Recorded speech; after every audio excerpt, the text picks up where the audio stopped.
The first book I did was on the ships of Arklow. Me and another guy, Liam Charlton, did the book on the ships of Arklow, Arklow Last Stronghold of Sail.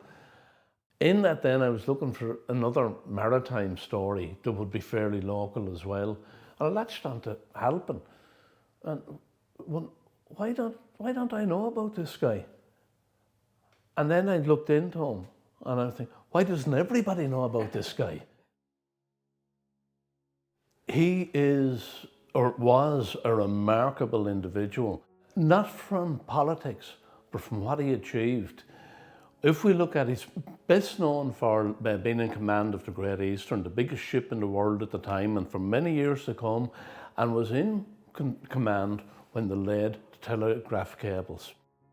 And in 1866, just after the American Civil War, they got out to the extremity of Europe, which is Valentia, and they ran cable across the Atlantic to Newfoundland.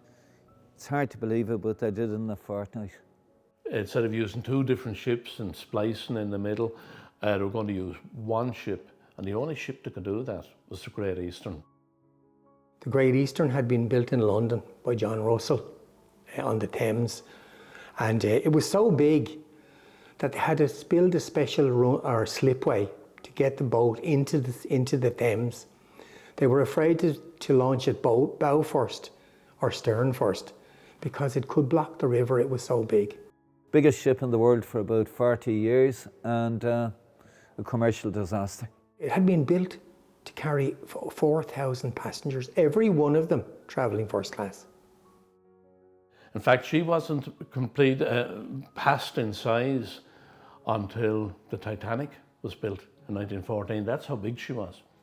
Commercial disaster, the fact she was too big, and what happened was that they were going to scrap it, going to break it up, couldn't make money out of it.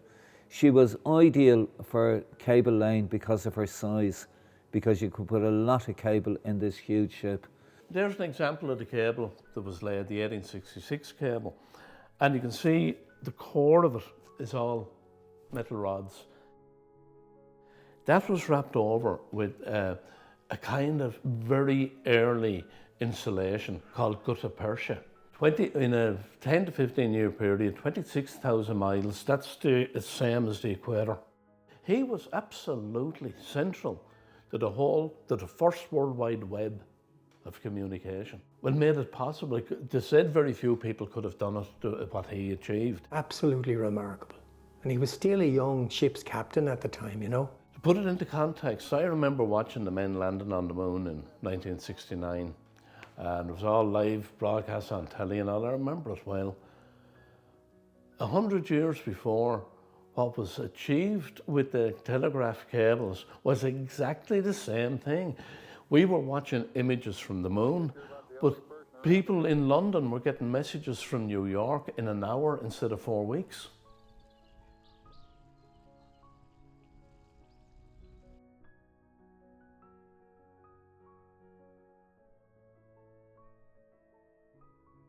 The successful laying of the cables made him a very, very rich person, you know.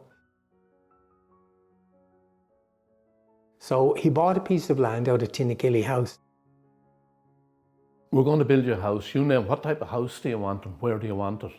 And they built Tinakilly House, but the British government underwrote all costs on Tinakilly House. That's an extra bonus as a thank you.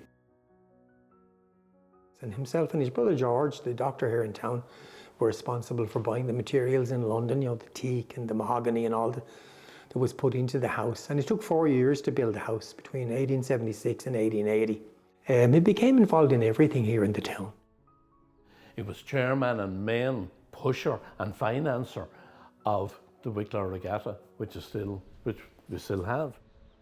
If he thought somebody was doing something for the benefit of the county, he would go in on that, irrespective of religion or political background or anything else. It'd be a good way to say, look, you can have your own individual outlook on things, but we've all got 90% in common, and that's what Halpin actually always worked on.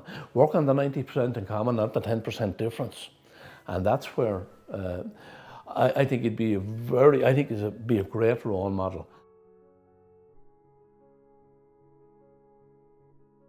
the obelisk, the Halpin obelisk in Fitzwilliam Square in Wicklow. People passed that up and down every day without knowing what it was. The number of Wicklow people said to me, God, I didn't know that was for Halpin, I didn't know who Halpin was.